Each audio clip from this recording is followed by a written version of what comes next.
నమస్కారం అండి.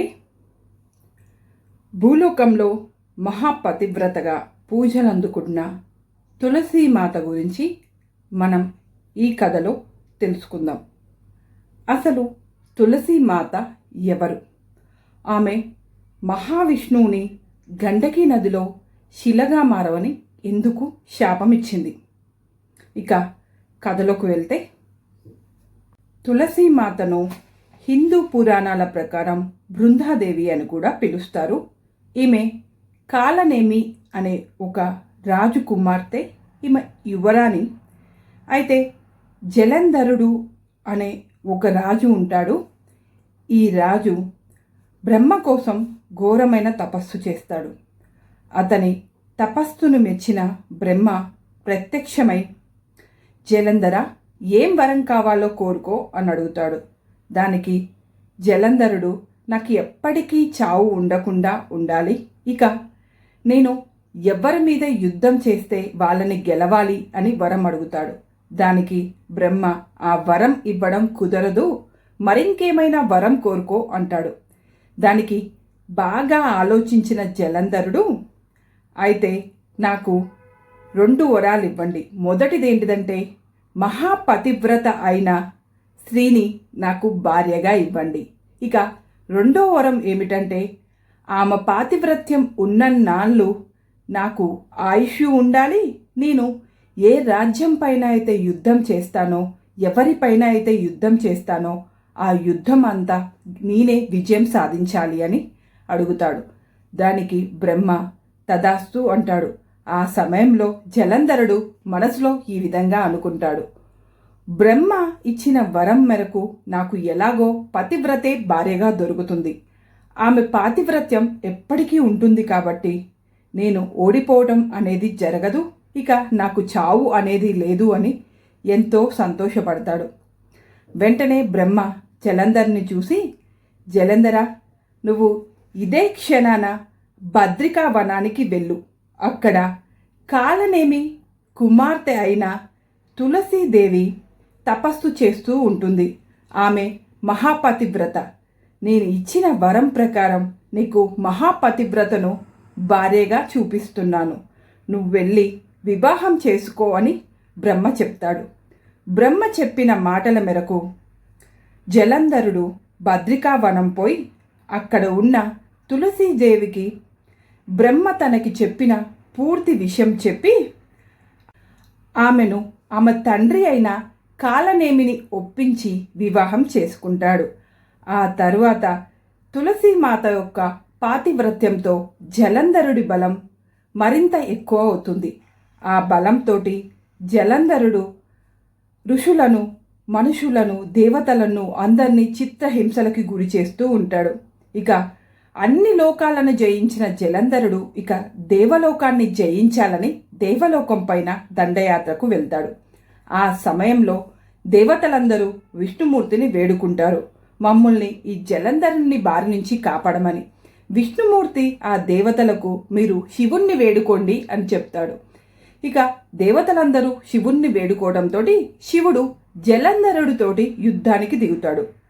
జలంధరుడికి ఉన్న వరం వల్ల శివుడు కూడా ఆ యుద్ధంలో ఓడిపోయే స్థితికి వస్తాడు.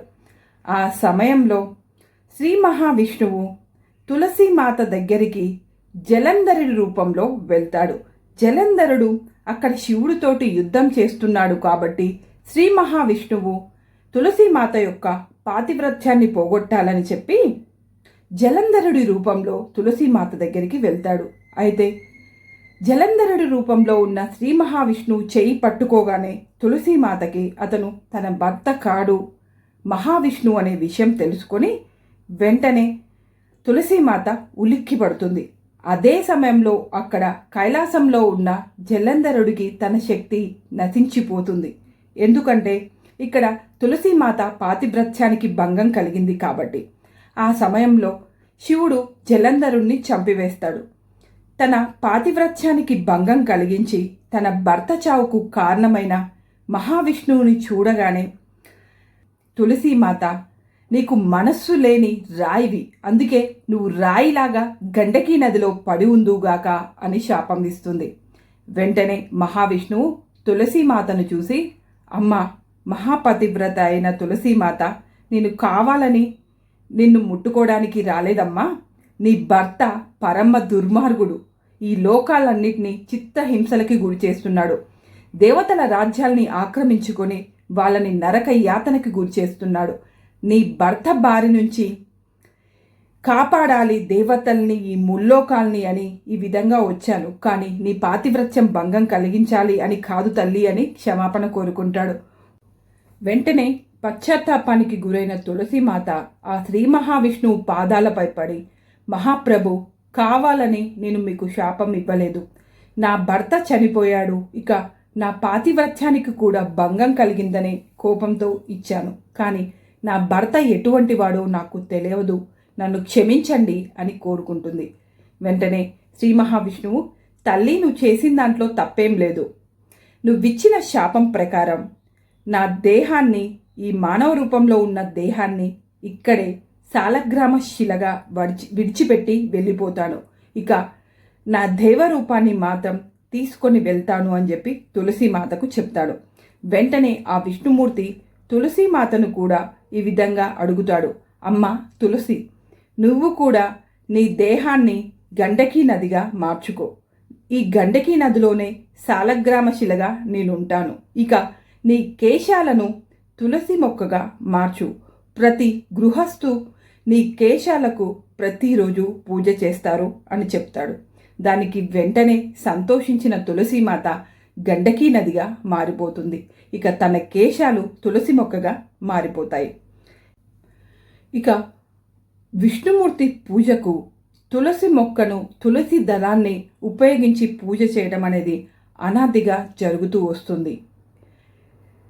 గండకీ నదిలో ఉన్న సాలగ్రామ శిలని వైష్ణవ భక్తులందరూ ఎంతో గొప్పగా మహావిష్ణువు ప్రతిరూపంగా భావించి దాన్ని పూజ గదిలో స్థాపితం చేసి సాలగ్రామ శిలకు ప్రతిరోజు ఆ తులసి ఆకులతో పూజలు చేస్తూ ఉంటారు. ఇది తులసీమాత కథ.